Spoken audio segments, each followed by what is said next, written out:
Alto ಒಂದು ಗಾಡಿ ಕಳ್ಸ್ಕೊಡಿದ್ರಲ್ಲ. ಹೌದು sir L X I. Alto L ಇರುತ್ತೆ. ಹೌದು.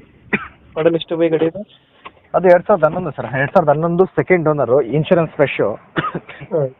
K01 ಪಾಸಿಂಗು, ಜೀರೋ ಒಂದು ಬರುತ್ತೆ. 48,000 ಜಿನ್ನಿನ್ ರೀಡಿಂಗ್ ರನ್ನಿಂಗಲ್ಲಿದೆ ಗಾಡಿ ವೆಹಿಕಲ್. ಹ್ಞೂ ಹ್ಞೂ. ಕ್ಲಾಸ್ ಕಂಡೀಷನ್ ಬೆಚ್ ಪಪ್ಸ್ ಕೊಡಿ ಅದು. ಟೈರ್ ಕಡಿ ಸರ್? ಒಂದು ಕೊಡಿ ಸಾಕು. ಹಾಂ, ಟೈರ್ ಕಡಿ ಸರ್? ಟೈರ್ ಒಂದು 70% ಟೈರ್ ಇದೆ ಸರ್ ಅದು. 20% ಆಯ್ತು. ಹ್ಞೂ. ಮೈಲೇಜ್ ಅದು ಎಷ್ಟು ಬರುತ್ತೆ ಗಾಡಿ ಇದು? ಮೈಲೇಜ್ ಸರ್ 23 ಬಂದಿದೆ ಸರ್. 23 ಕೊಡ್ತಾ ಇದೆ. ಹ್ಞೂ. ಗಾಡಿ ಫೀಚರ್ಸ್ ಏನಿದ್ರೆ ಒಳಗಡೆ? ಫೀಚರ್ಸ್ ಸರ್ ಪೂರಾ ಮ್ಯಾನ್ಯಲ್ ಬರುತ್ತೆ ಇದು. ಎಲ್ ಎಕ್ಸ್ ಅಂದರೆ ಏನೋ ಪವರ್ ಸ್ಟೇರಿಂಗ್ ಬರುತ್ತೆ. ಹಾಂ ಹಾಂ. ಪವರ್ ಸ್ಟೇರಿಂಗ್ ಬರುತ್ತೆ, ಇನ್ನೇನು ಅದೇ ಪವರ್ ಬ್ರೇಕ್, ಇನ್ನೇನು ಮತ್ತೇನು ಬರಲ್ಲ. ಸಿಸ್ಟಮು ಆ ಥರ ಇಲ್ವಾ ಗಾಡಿಯಲ್ಲಿ? ಸಿಸ್ಟಮ್ ಅದು ಇರುತ್ತೆ ಸರ್, ಮ್ಯಾನ್ಯಲ್ ಸಿಸ್ಟಮ್ ಇರುತ್ತೆ. ಬೇಡ ಬರುತ್ತೆ. ಹ್ಞೂ. ಎಲ್ಲ ನೀಟಾಗಿ ಐತೆ ಗಾಡಿ, ಡೆಂಟು ಕ್ರಚಸ್ ಏನಿಲ್ಲ? ಸರ್ ಏನಿಲ್ಲ ಸರ್, ಒರಿಜಿನಾಲಿಟಿ ಇದೆ ಗಾಡಿ. ರೀಪೇಂಟ್ ಆಗಲಿ ಮತ್ತೊಂದು ಮಗ್ದೊಂದು ಏನೂ ಇಲ್ಲ. Original paint. ಗಾಡಿ ಯಾವ ಕಂಡೀಷನ್ ಇದೆ ಅದೇ ಕಂಡೀಷನ್ ಕೊಡ್ತೀನಿ. ಓನರ್ ಎಷ್ಟೈತೆ ಗಾಡಿ ಇದು? Owner second owner sir. Second